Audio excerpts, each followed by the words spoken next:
Dans cette capsule, on parle des résidus verts et des espèces exotiques envahissantes.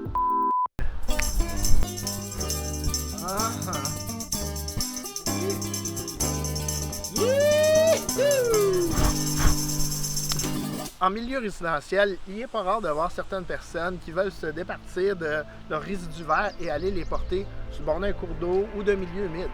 Les résidus verts proviennent de la coupe des végétaux du jardin à l'automne, par exemple, de la tonte du gazon ou encore de plantes d'intérieur qu'on ne veut plus. Les gens pensent qu'ils font une bonne action en allant porter ces résidus-là en nature. Par contre, ça peut être une importante menace à la biodiversité en raison des espèces exotiques envahissantes. Et c'est quoi une espèce exotique envahissante?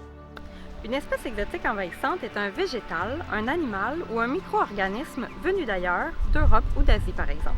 Introduits par les activités humaines telles que la navigation, l'horticulture ou l'agriculture, ces organismes ont la capacité de s'adapter rapidement à leurs nouvelles conditions et colonisent ainsi de nouveaux sites ou de nouvelles régions à un rythme fulgurant. Leur établissement et leur propagation peuvent constituer une menace pour l'environnement, l'économie ou la société. Ainsi, en amenant les résidus verts dans la nature, on prolifère des graines qui vont prendre racine soit sur place ou qui peuvent être amenées encore plus loin par les oiseaux ou le vent, par exemple. Donc, c'est quoi les bons gestes à porter pour ne pas propager ces espèces?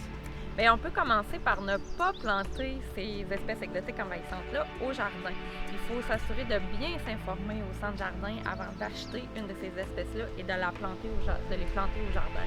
Et si on pratique la coupe, un autre bon geste à faire, c'est de les mettre tout simplement aux ordures.